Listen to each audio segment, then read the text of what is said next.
Conferencia de prensa del vocero presidencial Manuel Adorni. Bueno, en primer lugar quería contarles que la Agencia Nacional de Discapacidad, que depende del Ministerio de Salud, diseñó un operativo conjunto con los Ministerios de Seguridad y de Justicia, donde se logró capturar a 14 delincuentes prófugos que cobraban de manera irregular una pensión no contributiva por invalidez laboral.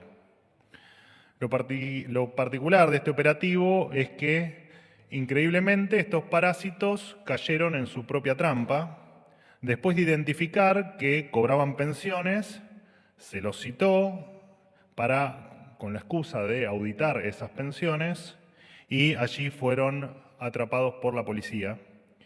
Además, se les dio de baja, obviamente, al ingreso que cobraban del Estado Nacional y que financiaban injustamente todos los argentinos de bien con sus impuestos. Los detenidos, es increíble, pero los detenidos estaban acusados de robo agravado, intento de violación y demás delitos graves. Incluso había uno de ellos que tenía 8 causas judiciales pendientes. Quiero felicitar por supuesto, a los 3 ministros o ministerios intervinientes, el Ministerio de Salud, el de Seguridad y el de Justicia, por la capacidad inventiva de los agentes de las fuerzas de seguridad. Solo los genios hacen eso. Recordemos que esta institución se descubrió una actividad fraudulenta a gran escala, donde se estima un desvío de fondos de alrededor de $1.000 millones solo en el año 2023.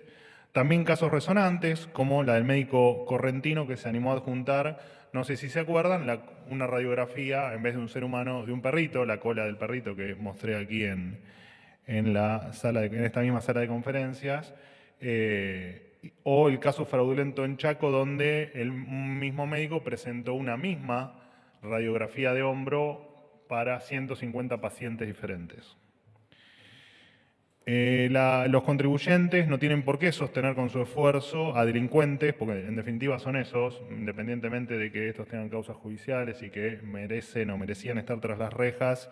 La verdad que el que cobraba una pensión por discapacidad sin necesitarla o sin merecerla o sin ser discapacitado no es ni más ni menos que un delincuente, que no trabajan, que no producen nada y que encima pretenden vivir del gasto estatal. A partir de ahora, obviamente, los parásitos se quedaron sin su huésped. En otro orden de cosas, contarles que la Agencia de Administración de Bienes del Estado, conocida por ustedes como AVE, va a subastar más de 400 inmuebles y poner a la venta otras 800 propiedades con el único objetivo de reducir gastos innecesarios del Estado. Se estima que estos inmuebles tienen un valor estimado total de $800 millones. Uno de los inmuebles que se va a poner a la venta es la sede central del ya olvidado, pero ex Ministerio de las Mujeres, Géneros y Diversidad, ubicado sobre la calle Cochabamba al 54, en el barrio de San Telmo. La propiedad del ex Ministerio de las Mujeres está tasada en $12,5 millones. Parece que el presupuesto de más de 54.000 millones de pesos en 2023 y los 1.100 empleados del extinto ministerio a diciembre del año pasado evidentemente no han sido suficientes para lograr la supuesta igualdad de género que tanto promovía el profesor Fernández. A la vista están los resultados. Además de las 400 propiedades que se subastan, también se impulsa la venta de los inmuebles decomisados en causas de corrupción y narcotráfico. Desde el 10 de diciembre el narcoterrorismo volvió a tener un enemigo enfrente. Los argentinos de bien merecen recuperar lo que el crimen organizado y los políticos corruptos, que no es otra cosa que crimen organizado, les quitaron. Las primeras subastas de edificios públicos que hoy están subutilizados o que le traen un alto costo de mantenimiento al Estado van a ocurrir antes de fin de año. Entre las propiedades que van a subastarse se incluyen también un edificio que hoy está ocupado por el área de ciberseguridad, que dispone de un predio de 5.200 metros cuadrados para un total de 45 personas, y una propiedad del INTA que tiene 148 empleados en algo más de 3.000 metros cuadrados. Esta medida obviamente apunta a tener una gestión más eficiente de los bienes públicos. Además implica ingresos considerables para las arcas del Estado. Las subastas se van a ir publicando progresivamente en los próximos días y todas las propiedades van a estar disponibles en argentina.gov.ar/bienes del Estado, Los interesados, por supuesto, van a poder solicitar información más detallada y deberán suscribirse para enterarse de las fechas de la subasta, así que quien esté interesado y tenga el dinero puede ingresar a esa página que les acabo de pasar. Por otro lado, contarles que la empresa POSCO Argentina inauguró una nueva planta de litio en la localidad salteña de General Güemes, tras una inversión de más de 800 millones de dólares. Esta planta contará con una producción de 25.000 toneladas de hidróxido de litio y se convertirá en la mayor productora de la región. Además, la empresa POSCO ya lleva invertidos 1.600 millones de dólares en la Argentina y en total invertirá 4.000 millones de dólares en todo el proyecto, que hasta ahora generó 4.800 empleos directos e indirectos e implicó un trabajo conjunto con más de 60 proveedores locales. El desarrollo regional se logra con más inversiones, más capitalismo y más libre mercado. Si le han dicho otra cosa, señores, les han mentido. Por último, contarles que el Gobierno Nacional firmará, entiendo que está firmado, hace un rato el decreto que prohíbe que los familiares o cónyuges de empleados estatales que fallecieron ocupen sus puestos de trabajo en su reemplazo.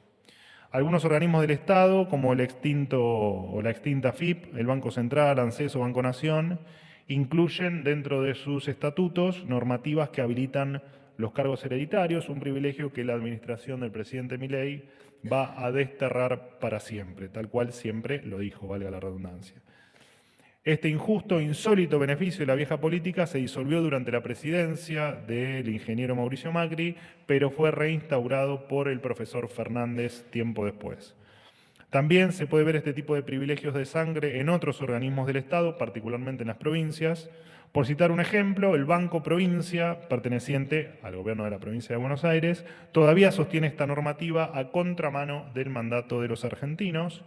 Este delirio que se está sepultando hoy es parte de la misma lógica que reinaba la Argentina hasta el 10 de diciembre y llevó a encontrarnos en la administración, luego de asumir, con, por ejemplo, empleados en ropa interior haciendo milanesas en alguna cochera de algún ministerio, o choferes que tenían choferes, ¿no? Llegaban de hacer su trabajo de chofer y se subían al auto con su chofer para que lo lleve a sus casas.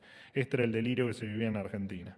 Se acabó la lógica del Estado como un botín a rifar entre amigos y familiares de una pequeña minoría privilegiada. En la Argentina, de las ideas de la libertad, los cargos públicos se asignan por mérito y esfuerzo individual. En esta Argentina, señores, nadie tiene sangre azul. Ahora sí, los dejo con el ministro de Desregulación y Transformación del Estado, Federico Sturzenegger, que va a contar más detalles sobre esta medida y presten atención porque además les va a contar de diferentes organismos cuál fue el año en que se implementó la medida del cargo hereditario y préstenle mucha atención, bueno, quién estaba gobernando en cada uno de esos momentos, qué partido estaba gobernando en cada uno de esos momentos. Federico, todo tuyo, después nosotros, por supuesto, continuamos. Bueno, muchas gracias, Manuel. Un placer acompañarte hoy para comentar un poquito sobre esta medida que impulsa el Ministerio de Regulación y Transformación del Estado. De hecho, está acá el secretario de Transformación del Estado, Maximiliano Fariña. Y la verdad que tendríamos que volver un poquito atrás en el tiempo, ¿no? En 1789, discúlpenme que me voy bastante atrás, en un país que se llama Francia, ocurrió una cosa que se llama la Revolución Francesa. Y la Revolución Francesa ocurrió porque los franceses no querían que el hijo del rey necesariamente sea el rey. ¿Por qué tenía que ser el hijo del rey el rey? ¿Y por qué el hijo de un zapatero tenía que ser zapatero y no podía ser otra cosa? Por ahí el hijo del zapatero tenía que ser el rey, no el hijo del rey, ¿correcto? Entonces la Revolución Francesa se versó fundamentalmente en eso, en eliminar esos privilegios de sangre que de alguna manera no permitían que una sociedad fuera verdaderamente libre. De eso se trata la Revolución Francesa. Por supuesto que esas ideas llegaron muy rápido al Río de la Plata.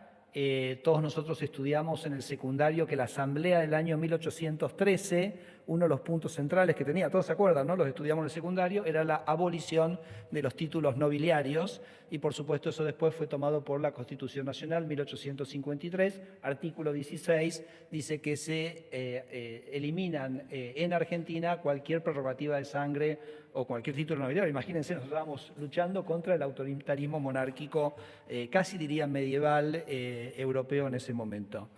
Sorprendentemente, estos resabios de privilegios de sangre, estos resabios medievales, estos resabios previos a la Revolución Francesa, persisten en estamentos del sector público argentino.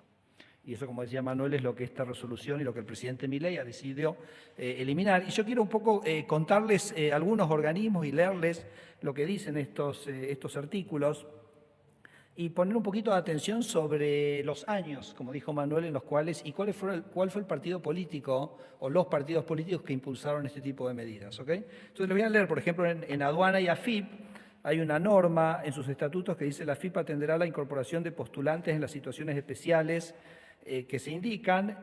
En particular, en el caso de producirse el fallecimiento de un agente, dispondrá en forma inmediata a la postulación la designación de un hijo o cónyuge del supérstite según la opción que ejerzan. La ANSES dice: para el ingreso a planta permanente tendrán prioridad, en tanto reúnan los requisitos requeridos para el puesto en igualdad de condiciones con otros postulantes, el cónyuge e hijos del personal fallecido en actividad que se haya desempeñado en ANSES, Banco Nación y BCRA. En caso de muerte del empleado en actividad, padre de familia, uno de los hijos que hubiera estado a su cargo podrá optar por ingresar, me imagino que será hijos o hijas, ¿no?, que hubiera estado a su cargo podrá optar por ingresar a la empresa siempre que reúna las condiciones de ingreso establecidas a satisfacción del banco.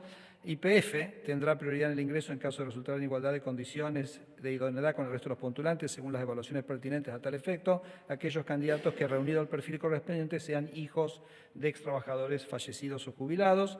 Y finalmente, Ferrocarriles Argentinos, la Unión Ferroviaria, a través del Secretariado Nacional, elevará para la consideración de la Gerencia de Recursos Humanos un registro de postulantes potenciales, de manera que en igualdad de condiciones se considere el ingreso de familiares, particularmente aquellos trabajadores fallecidos, jubilados de cualquier tipo de baja contemplada en este convenio.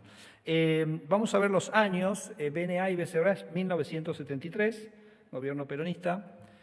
ANSES es el año 1998, gobierno peronista. Tampoco es tan viejo, ¿no? Cuando lo revisamos con Manuel pensamos que estos artículos se hubieran incorporado antes, pero no.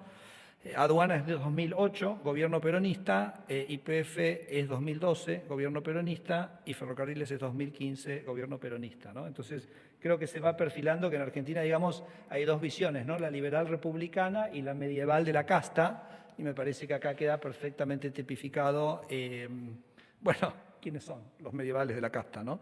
En el caso mío personal, también es un placer poder compartir este anuncio con Manuel, porque en algún sentido ha sido como una batalla mía. Yo durante 6 años fui presidente del Banco Ciudad. Ahí nosotros impusimos un régimen de ingreso meritocrático para el ingreso de personal. Tuvimos 24 paros en contra de la igualdad de oportunidades, en contra de los principios de la Revolución Francesa, donde, digamos, de alguna manera se defendían estos privilegios hereditarios.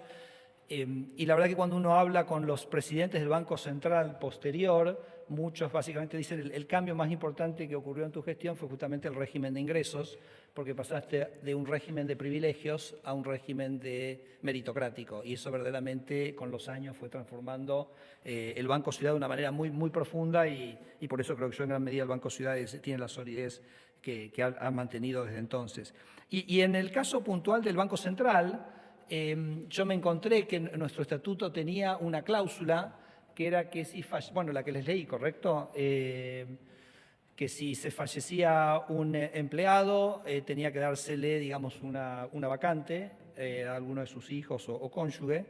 Y nosotros lo eliminamos lo eliminamos del estatuto. Tuvimos un dictamen jurídico que escribió en ese momento el procurador, que era Bernardo Sarabia Frías. De hecho, María Ibarzábal, que trabaja con nosotros, participaba de ese grupo en ese momento.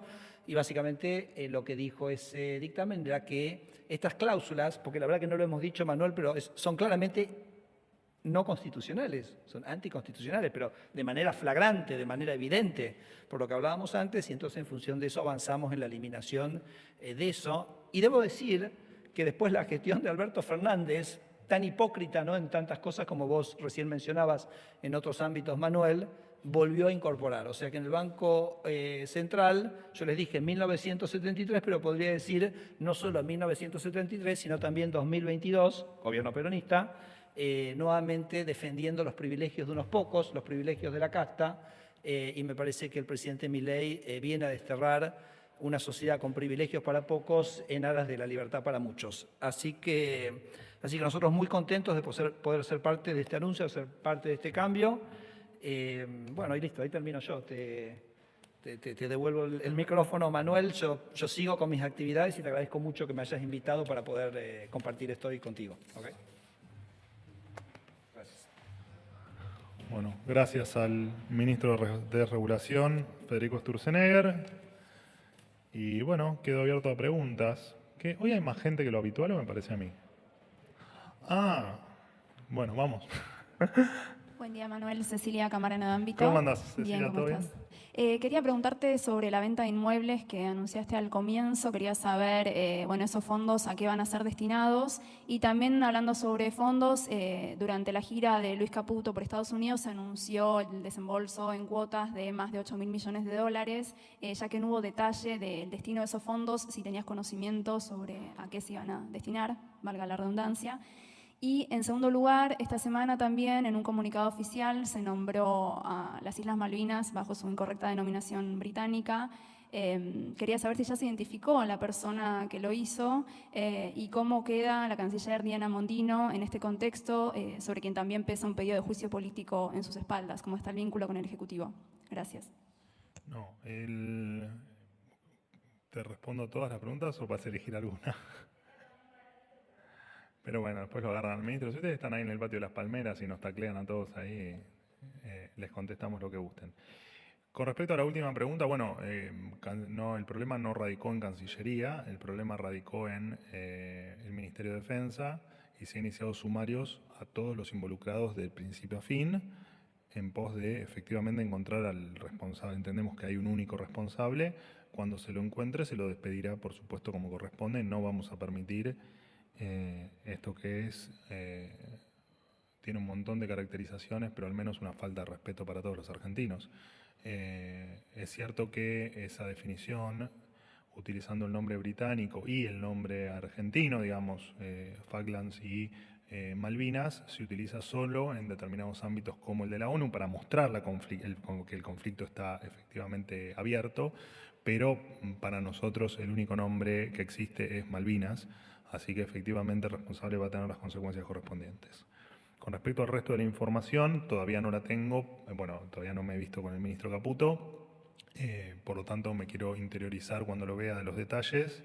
Y con respecto a la otra pregunta que me hiciste, el destino de los fondos de los inmuebles que vayan efectivamente liquidándose o subastándose del AVE, en principio, remarcar que el objetivo principal, más allá de la recaudación a la que hace referencia que pueda generar, es dejar de gastar dinero permanente con respecto al mantenimiento de esos edificios y cuando tengamos efectivamente el destino de los fondos se los vamos a comunicar. Todavía no está oficializado eso, así que cuando lo tenga se los comunicaré. Buen día, Manuel. Eduardo Menegazzi para ¿Cómo Infobae. andás? ¿Qué tal? ¿Cómo estás? La primera consulta es respecto a unas declaraciones que hizo la dirigente de la coalición cívica, Elisa Carrió, hoy por la mañana. Dijo que Milei está jugando con fuego y si Cristina le gana a la provincia, se cae el gobierno. Quería preguntarte qué opina el gobierno sobre estas declaraciones y si finalmente el presidente decidió elegir a Cristina Kirchner como la opositora o la candidata de la oposición para las próximas elecciones. Gracias. Bueno, en principio nosotros no elegimos a los opositores. Los opositores, mal que no parezca, se eligen entre ellos.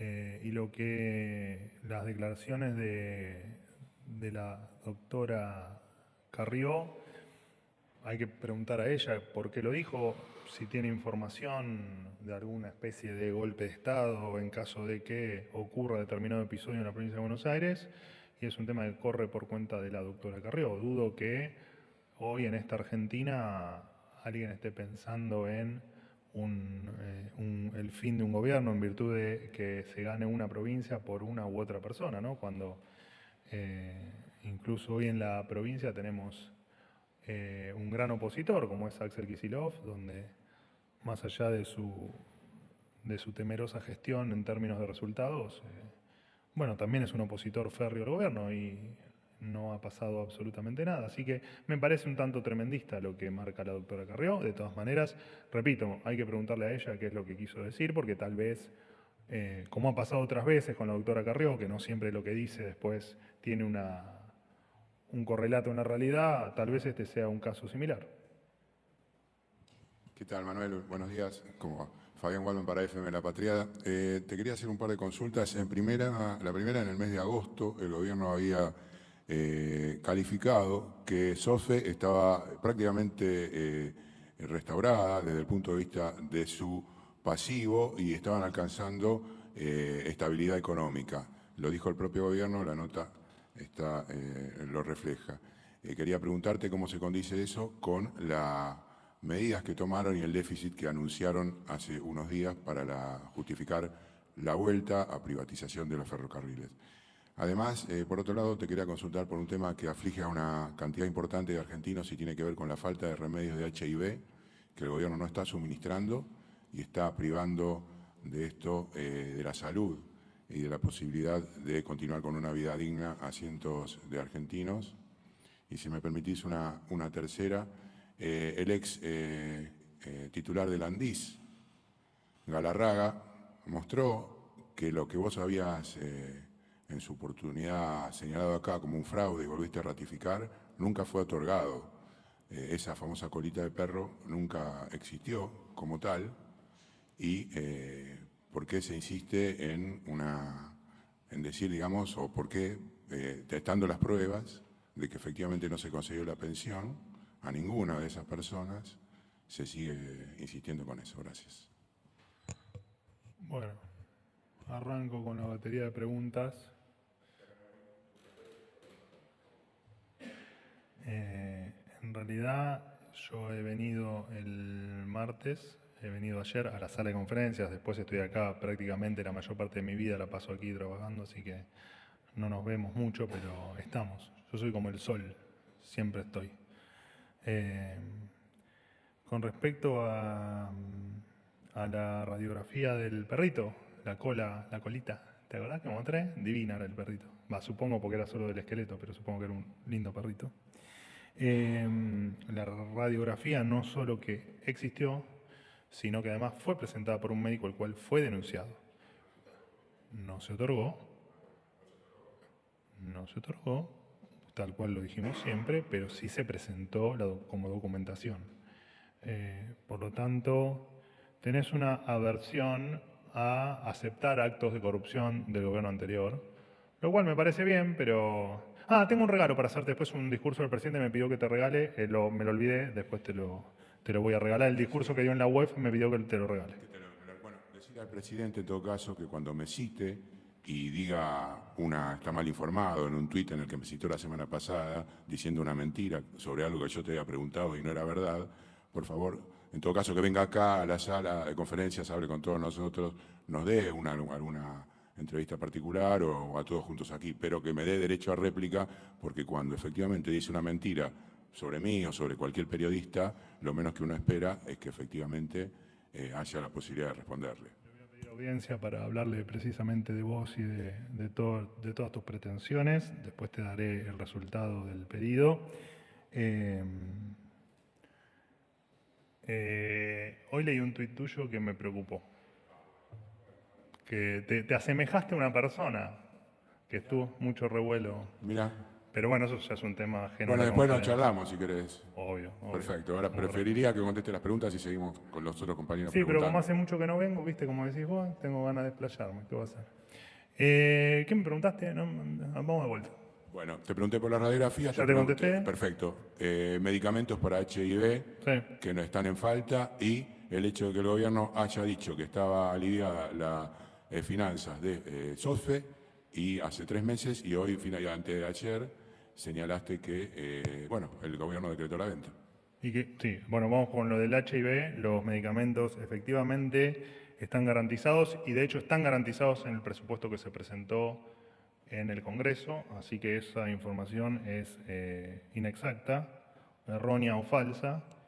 Y con respecto a la privatización, no entiendo cuál es la inconsistencia que marcás.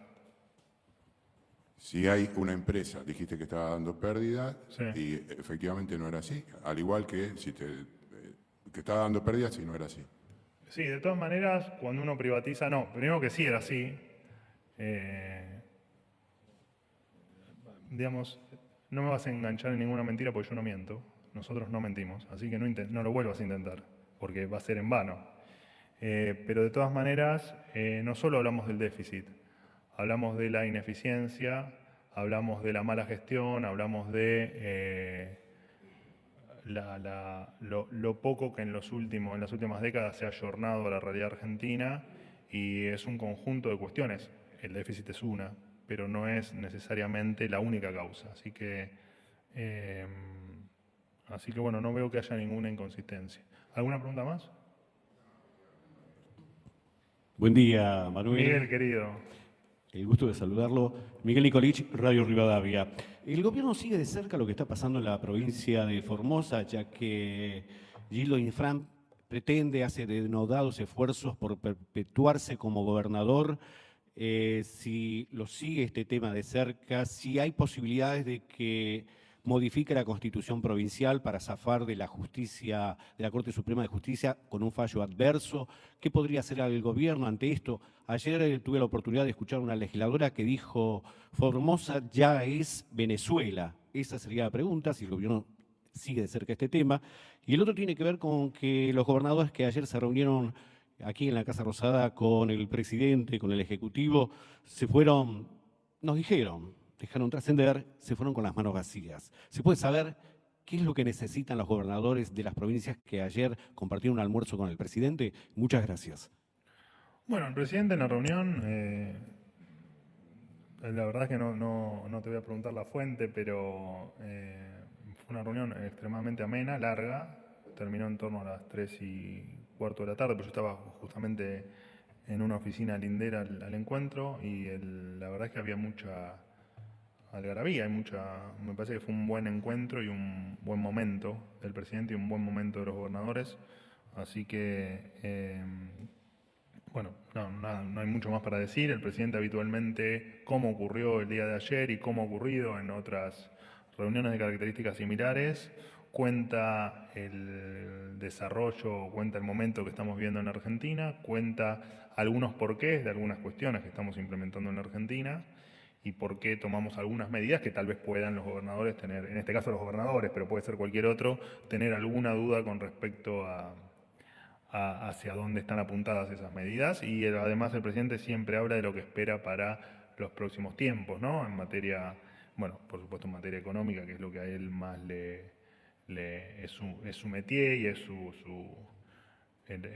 su área de estudio, pero en general habla y da un pantallazo general de todos los ámbitos del gobierno hacia dónde estamos yendo. Así que lo de se fueron con las manos vacías me parece que no aplica necesariamente a la reunión y a los objetivos del día de ayer. Y con respecto a Formosa, nosotros no nos metemos en cuestiones que son decisiones provinciales, digamos, y menos cuando todavía no ocurrieron. O sea, cuando efectivamente eso tenga alguna resolución, podremos emitir una opinión desde el republicanismo y desde No, esos son temas que tienen que resolver la provincia dentro de la ley. Por supuesto, ¿no? Dentro de la ley, respetando la Constitución. Así que simplemente somos por ahora, unos observadores de lo que ocurre, nada más. ¿Cómo estás, Manuel? Buenos días. Rodrigo Jorge, de Radio Mitre. Los extrañaba, ¿eh? En serio les digo. Varios días sin conferencia, igual. Y ustedes también me extrañaban a mí. Vamos, confiesen. Había preguntas, había varias consultas. Entre ellas dos que te quería hacer de temas distintos, si se quiere. Uno tiene que ver con el paro del transporte el próximo 30 de octubre. Entiendo que para el sector aeronáutico ustedes están considerando que los gremios que paren, lo que tiene que ver con el transporte aéreo, deban anunciar la medida 5 días antes. ¿Hay algo estipulado para el resto del transporte en el país? Ya sea el medio de transporte, por ejemplo, la UTA está evaluando también parar el 29, además del 30, plegarse a esta medida grande. ¿Tienen algún mecanismo en mente que pueda abarcar a todos los medios? Esto cae precisamente a fin de mes, va a complicar a mucha gente. Y la segunda consulta tiene que ver con el proyecto que presentó el oficialismo, La Libertad Avanza en la legislatura, que es para que la Ciudad de Buenos Aires modifique la estructura de cargos, o sea, achiquen el gasto. Esto mismo que anunciaron, por ejemplo, de modificaciones, que no haya cargos hereditarios, ajuste en general. ¿Ustedes esperan que se replique en otros estados provinciales y hay un pedido específico a la Ciudad de Buenos Aires? Es decir, la pregunta concreta es, ¿el gobierno qué piensa de la estructura del gobierno de la Ciudad de Buenos Aires? No, nosotros, de hecho lo he dicho, una pregunta similar o un planteo similar, lo he contestado en otras oportunidades. Efectivamente, nosotros apelamos a que las provincias sigan, las que no lo han hecho todavía, que sigan el camino que ha seguido la nación, de equilibrio en las cuentas públicas, que el equilibrio de las cuentas públicas es, si se quiere, un primer paso, ¿no? Que después tiene que venir necesariamente acompañado de la eficiencia en el gasto. Eficiencia en el gasto entendida como el equilibrio fiscal. Es interesante, ahora, si dentro de ese equilibrio fiscal cobras impuestos de más para erogar en determinadas cuestiones que no hacen al bienestar de la sociedad o que no hacen aportar valor y que solo se va en, no sé, como puede ser en planes sociales que son innecesarios muchas veces, o me refiero en los gastos provinciales, ¿no? O en empleo público difícil de justificar. Bueno, apuntamos a que no solo haya equilibrio fiscal, sino que además tengan que sean razonables para que la composición del gasto sea efectivamente algo que el contribuyente esté dispuesto a sostener con sus impuestos. O sea, no solo que apelamos a que las provincias se sumen al lograr el equilibrio fiscal, sino que además apelamos a que en algún punto llegue el punto donde puedan hacer eficiente el gasto y puedan, por supuesto, también quitarle la pata de la espalda al contribuyente en términos de impuestos no solo provinciales, sino en temas de tasas municipales, que hemos hablado acá en innumerable cantidad de veces. Así que sí, son varios los deseos que tenemos con las cuentas de las provincias. Así que sí, claramente que sí. ¿Cuál era la otra pregunta? Manuel, respecto de esto, ¿para la ciudad hay alguna opinión particular respecto de su estructura? Digo, habida cuenta, si se presentó este proyecto es porque se considera que su estructura es pasible a ser ajustada o ser achicada. Bueno, pero como la del Estado Nacional. El Estado Nacional también, de hecho, acaba de estar acá el ministro de Regulación, que también se encarga de efectivamente detectar dónde todavía hay gastos superfluos o gastos que puedan ser pasibles de recortarse. Sí, por supuesto, la Ciudad de Buenos Aires es una jurisdicción más de las 24 que apelamos a que tengan el mismo comportamiento fiscal. Por supuesto, sin meternos en las decisiones que quiera hacer cada gobernador o el jefe de gobierno, pero sí que se ordenen las cuentas públicas y que el peso para el contribuyente a lo largo del tiempo sea cada vez menor. Digamos, hay cuestiones que evidentemente no son razonables, ¿no? Que provincias tengan un 70, un 80% de empleo público o que no haya desarrollo del sector privado, es algo que tiene que modificarse, porque además muchas provincias con exceso de gasto público, que tal vez puedan tener equilibrio fiscal, pero que tienen un gasto público desmedido o poco eficiente, está sostenido por coparticipación que muchas veces proviene de otras provincias, ¿no?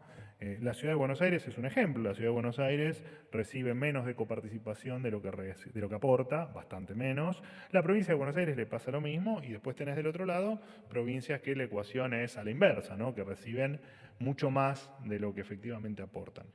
Discusión que todavía nos tenemos que dar en la Argentina, el tema de la coparticipación, que fue uno de los puntos, de hecho, del Pacto de Mayo. Pero efectivamente sí, invitamos a las 24 jurisdicciones a seguir un camino de equilibrio fiscal y de eficiencia en el gasto. Algunos están más cerca y otros, por supuesto, están más lejos. ¿Respaldan el proyecto? ¿Respaldan el proyecto de la legislatura? ¿Qué proyecto de la legislatura? Es un proyecto de la Libertad Avanza para que la ciudad achique su estructura, modifique. Bueno, nosotros apoyamos todo lo que implique, te repito, una ventaja para el contribuyente, pero no en la Ciudad de Buenos Aires, digamos, en todas las jurisdicciones, y lo vamos a apoyar siempre. Después, bueno, te repito, es la decisión autónoma de cada lugar, pero es una discusión que me parece que está bien ponerla arriba de la mesa de en qué se gasta y en qué no. Y repito, independientemente que esto no se limite a discutir equilibrio fiscal sí, equilibrio fiscal no. No, el equilibrio fiscal sí, y el equilibrio fiscal se cumple a rajatabla. Ahora, después dentro de ese equilibrio fiscal guarda porque hay algunas distorsiones que pretendemos que también se vayan corrigiendo. No se olvide, paro de transporte. Paro de transporte. Me voy de acá a las 12 de la noche, como digamos así que apelo a su celeridad. Mirá, a ver, los Los gremios hacen paro ahora que tenemos bueno, al menos el último dato, 3,5% de inflación mensual. No hicieron paro en los últimos 4 años cuando se acumuló una inflación del 1.020% en los 4 años. Y en particular, el último año tampoco hubo conflicto y hubo 214% de inflación. No hay mucho más para acotar. La verdad es que no tiene demasiado sentido lo que hacen. Veremos cómo avanzamos en las medidas y en las formas de proteger al trabajador, al que va al médico, al que va a estudiar, al que va a pasear, para que no suframos más estos embates de algunos gremios, porque no son todos, son algunos gremios que le complican la vida a los argentinos, y sí, claramente vamos a hacer todo para que con el paso del tiempo, al igual que los piquetes, o al igual que algunas otras cuestiones que hemos desterrado de la República Argentina, haya un esquema donde el argentino no se quede sin viajar. ¿Qué tal, señor Adorni? Javier ¿Tanto Negre? tiempo? Claro, he vuelto. ¿Dónde estaba? Pues he ido a España a recoger la maleta y a venirme para acá. Pero no eras contratado por nosotros, por los servicios de inteligencia, ¿no eras malo? Sí, está en Uruguay también. Que Te vamos a descontar el día. Dale. Sí, pero bueno, bien. Le pregunto, Íñigo Rejón, no sé si sabe su caso. Resulta que Íñigo Rejón es uno de los dirigentes de la izquierda, de la extrema izquierda en España, que impulsó el Ministerio de Igualdad, el Ministerio de la Mujer en España. Resulta que es uno de los dirigentes que más ha atacado a Javier Milei, y nosotros en EDATV destapamos un escándalo de que estaba maltratando supuestamente a mujeres. Resulta que hay mujeres que ya han presentado una denuncia por violencia de género y ha tenido que dimitir. ¿Le sorprende esta doble moral también en la izquierda que hemos visto aquí en el caso de Alberto Fernández, de que estos dirigentes de la izquierda que ondean la bandera feminista, luego en privado resulta que pegan a sus mujeres, maltratan a sus amantes, tienen tratamientos sadomasoquistas? Y la segunda pregunta, el señor Enrique Albistur, el amigo de Alberto Fernández que le da cobijo, el que hablaba que el gobierno de Milei iba a caer en marzo, abril, mientras comía pochoclo, resulta que le hemos destapado en La Derecha Diario una red de corrupción, de cobro de comisiones millonarias a través de contrato de pauta con la provincia de Buenos Aires, ANSES, PAMI, Lotería y Casinos de Buenos Aires y Provincia Seguros. ¿El gobierno se plantea establecer algún mecanismo de vigilancia de esa pauta en provincias e instituciones que también puedan depender del Estado para evitar esas comisiones millonarias, esa red de corrupción y esa compra de voluntades, por ejemplo, en los medios de comunicación con periodistas ensobrados? Muchas gracias. Bueno, arranco por el final. Nosotros no interferimos. Tal vez es parte de lo que le contestaba recién espera, que no recuerdo quién era. No quiero faltar a Rodrigo de Mitre. Eso también es parte del gasto que hay que revisar, ¿no? Y que apelamos a que las provincias lo revisen y lo revean. Porque detrás cuando vos nombrás pauta del gobierno provincial, del otro lado también hay contribuyentes. Y también hay gente que preferiría, en vez de pagarle la pauta a uno de estos pasquines que a veces nos publican notas maliciosas y falsas y que está lleno, bueno, tal vez quieran, en vez de sostener eso, sostener otras cuestiones o simplemente tener la plata en el bolsillo para tener la libertad de hacer lo que quieran. Así que sí, por supuesto que apelamos a que esta pauta discrecional, entendemos que pueda haber pauta donde el gobierno necesite publicar sus actos de gobierno en las provincias, pero por supuesto estamos en contra de cualquier cosa que exceda ese deseo o esa opción. Así que, pero lamentablemente esto depende de cada una de las provincias, que en su autonomía pueden hacer en ese caso lo que les plazca. Es cierto que cuando analizás los números son muy impresionantes. Los números de pauta de algunos lugares son impresionantes. Pero bueno, es un tema que los contribuyentes de esas provincias tienen que efectivamente, sea con su voto, sea con denuncias o sea con la queja, efectivamente ir en contra de esas cuestiones de casta también, ¿no? Y de negociados, donde increíblemente, vos me hablabas de departamentos prestados, es increíble como a un montón de políticos de la vieja era hay gente que les presta, grandes amigos tienen que les prestan departamentos de lujo, es algo maravilloso, la verdad que es algo maravilloso. Y al margen de eso, y por ahí enlazándolo con la primera pregunta, bueno, ayer lo decía el presidente, ¿no? La izquierda parece más una enfermedad del alma que otra cosa, donde no respetan la propiedad privada, donde muchas veces no respetan la vida y donde no respetan la libertad. Así que me hablaste de nos sorprende que, en una parte de la pregunta, la verdad es que cada vez uno se sorprende menos, porque cada vez uno entiende más de cuál es la filosofía de la izquierda más rancia, porque, digamos, vos podés opinar tranquilamente con conceptos de izquierda y ser una persona de izquierda, pero ser una persona que podamos tener diálogo e intercambiar opiniones, y después tenés el tirapiedra, el que le pega a la mujer, el que le maltrata al amante, como bien definiste vos, y bueno, evidentemente hay una gran hipocresía, ¿no? Pensar que van en contra, en la gran mayoría de los casos van en contra de la ley. Cuando intentan cortar una calle, cuando tiran una piedra, cuando rompen bienes públicos o privados. Así que claramente hay una gran hipocresía, ¿no? Han estimulado gasto en términos de la igualdad de género que eran grandes cajas políticas, sin ningún tipo de intención de proteger a la mujer de absolutamente nada. A la vista está, ¿no? Que ha tenido algún inconveniente, veremos qué dictamina la justicia, pero una de las mujeres más poderosas del país ha tenido inconvenientes y nadie la ha sabido escuchar. Así que claramente hay mucha hipocresía, muchísima hipocresía. Hola Manuel, ¿cómo estás? Buenos ¿Cómo andas? días. ¿Bien? Bien, vos, que me presento, que me llamo Alan Kaplan, soy estudiante de periodismo de la Universidad de Palermo. Que primero... Perdón, son todos de la Universidad de Sí, sí, Palermo. todos. Bienvenidos, no les diga Gracias. bienvenida, muchísimas gracias. Gracias a los periodistas por permitirle estar a los futuros colegas. Gracias. Primero que te quiero traer una cita del expresidente uruguayo Sanguinetti para Clarín, donde habla sobre los modales y la forma de hablar de Milei, que dice que no es una cuestión de modales, sino que debería ser una cuestión de respeto y que algunas veces debería moderarse a la hora de dar un discurso. Yo lo que te quiero preguntar es si vos crees que si él lo hiciera, o sea, que si Milei se modera en su discurso, que si perdería su esencia o si sería igualmente de efectivo, pero menos confrontativo frente a algunos sectores que tal vez no están de acuerdo frente a esa forma de expresar sus ideas. Muchas gracias y espero que tengas un buen día. No, gracias a vos por la pregunta y la visita. Bueno, a ver, el límite entre la esencia y lo que no es esencia es difícil tal vez de definir, por supuesto, en cualquier persona. Tal vez aquí la esencia se podría definir como la defensa de las ideas de la libertad basadas en el respeto a la propiedad, a la libertad, a la vida, al proyecto del prójimo. Y me parece que la esencia del presidente Milei es efectivamente esa.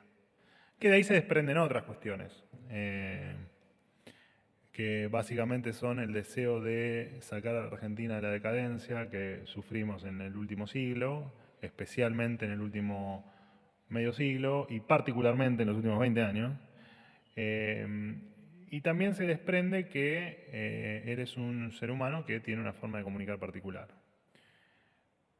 A él lo votaron como lo conocieron, en una Argentina que solo en las condiciones que estaba la Argentina pudo haber vencido en una elección un liberal libertario. Eso el presidente no solo que lo repite, sino que lo tiene muy internalizado y muy claro. Y la verdad es que quien lo haya votado para que cambie, confundió su voto. Si votaban a un político para que cambie o a un candidato para que cambie, debieron haber votado a Massa, no debieron haber votado a Milei. Pero votaron a Milei, que es una persona genuina y que se expresa de la manera más pura que encuentra.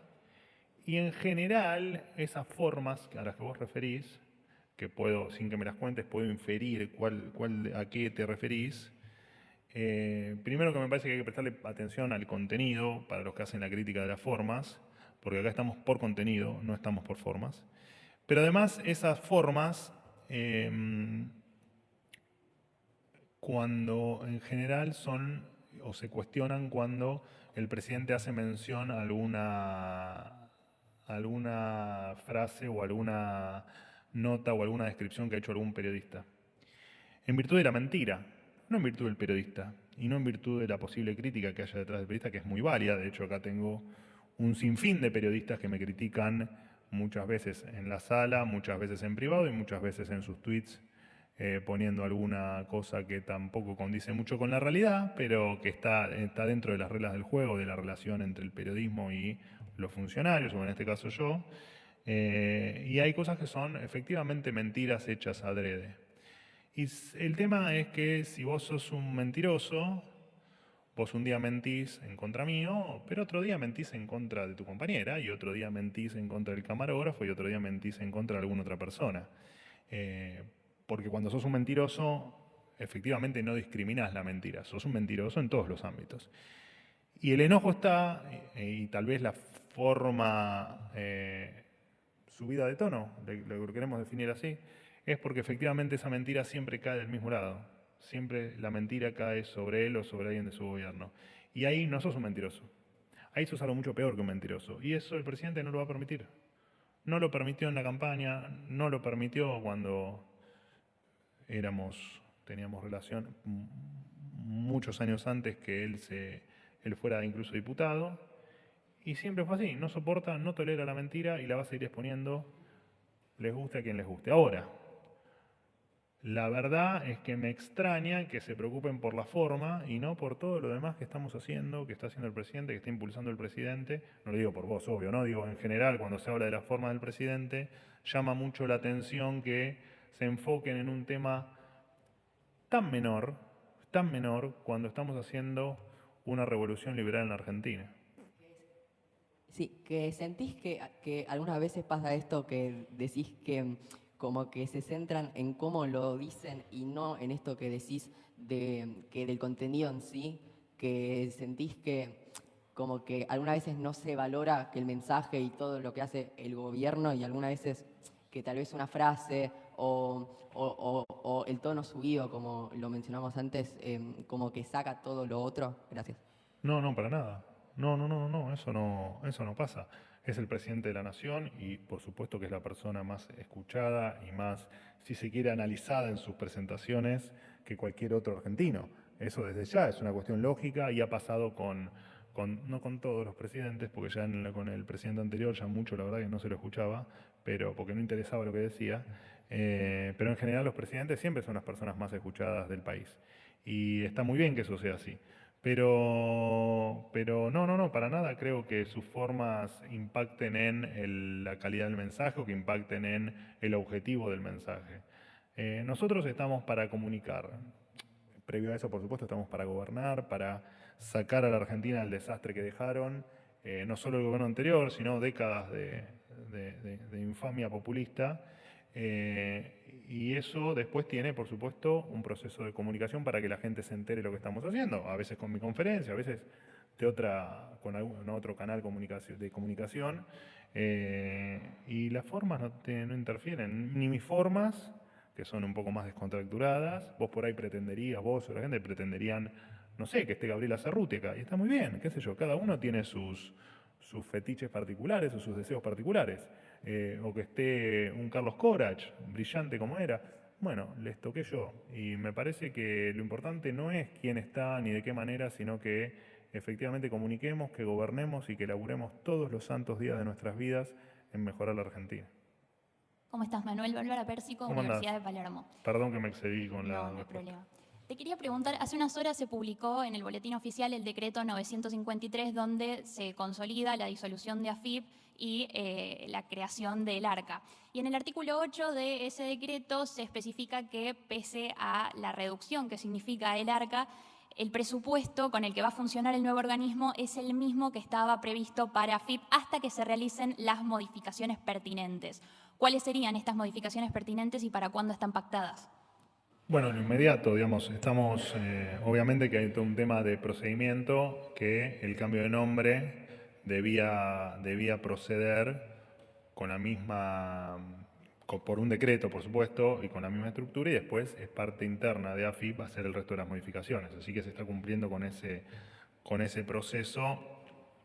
Es como todo, nosotros anunciamos, tomamos la determinación de determinada cuestión, en este caso AFIP, pero yo recuerdo otros organismos que hemos fulminado, el INADI o el Ministerio de las Mujeres, esos los tengo, me los llevo en mi recuerdo, los llevaré toda mi vida.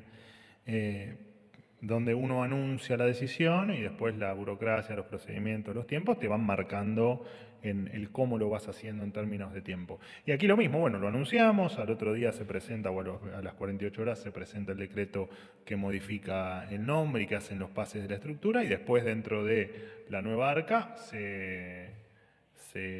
efectivamente se irá ejecutando la reducción que anunciamos el otro día, y se va a seguir con las modificaciones, ¿no? Por supuesto, esto es un paso a paso, es un organismo muy grande con todo lo que implica un organismo recaudador de impuestos y que además lleva adelante el control aduanero. Así que, en definitiva, paciencia, que todo va a llegar y todo va a ir avanzando y todos los días van a ir teniendo novedades en ese aspecto. Última pregunta. Buen día, Manuel. ¿Cómo estás? ¿Cómo andas? ¿Bien? Luciana, de Periodismo también, de la Universidad de Palermo. Mi pregunta es, con respecto a Aerolíneas Argentinas, mi pregunta es si la privatización de una empresa estatal va a contemplar las necesidades del Estado sin que la misma desaparezca, como pasó en la década del 90, en la que no solo se perdieron rutas, edificios, sino que también muebles, aviones que nunca volvieron, provocando un vaciamiento de la compañía en beneficio de otras aerolíneas. Gracias. No, por favor.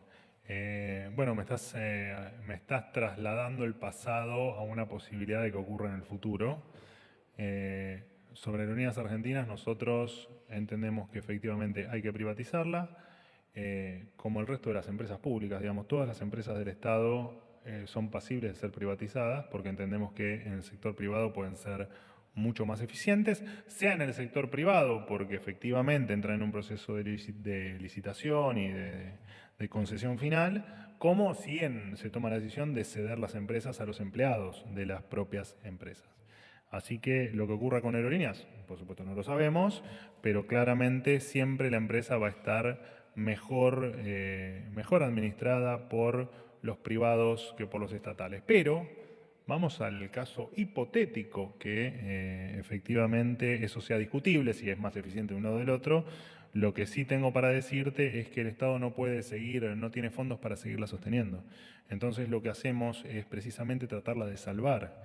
Por supuesto que hay muchos sectores que creen y fantasean o hacen marketing político diciendo que nosotros queremos fulminar Aerolíneas Argentinas y todo lo contrario. Nosotros lo que queremos hacer es salvar las Aerolíneas Argentinas porque la queremos, porque es, por supuesto, parte de nosotros, pero no tenemos el dinero para hacerlo. Así que no hay mejor forma de salvar Aerolíneas Argentinas que con su gran mayoría de empleados que son grandes trabajadores, lamentablemente con sindicatos que le han hecho mucho daño a la compañía y además, como te decía, efectivamente en este esquema de tratar de hacer las empresas más eficientes, con el déficit que tiene hoy Aerolíneas Argentinas, el Estado no puede seguir aportando capital porque no tenemos el dinero y porque además sería injusto que si lo aportamos con emisión monetaria, con inflación nos empobrezcamos todos por Aerolíneas Argentinas, y si no, si lo aportamos con parte de los recursos que respetan el equilibrio fiscal, también es injusto que un contribuyente que tal vez tenga problemas para llegar a fin de mes, para poner un plato de comida arriba de la mesa o para darle la educación que quiera a sus hijos o la salud, tenga que costear el pasaje de una persona que no tiene esas necesidades, que viaja en avión y que probablemente el que lo costea no haya viajado nunca en avión o nunca lo pueda hacer. Entonces es muy, muy, muy injusto que cuando el Estado no tiene fondos se cuestione la idea de solucionarlo aportando capitales privados. ¿Fin? La verdad que me quedaría, porque los extraño. ¿No me quieren preguntar nada más? ¿Qué anotas, Silvia? ¿Qué anotas? Está bien, estás más flaca. En el cielo hay un león al lado. Noticias llegan como un tornado. Con la fuerza de 1000 rayos te traemos lo más sagrado. Por las fuerzas del cielo somos la voz de tu sueño. Con el león al lado que mueve las noticias que nunca duermen.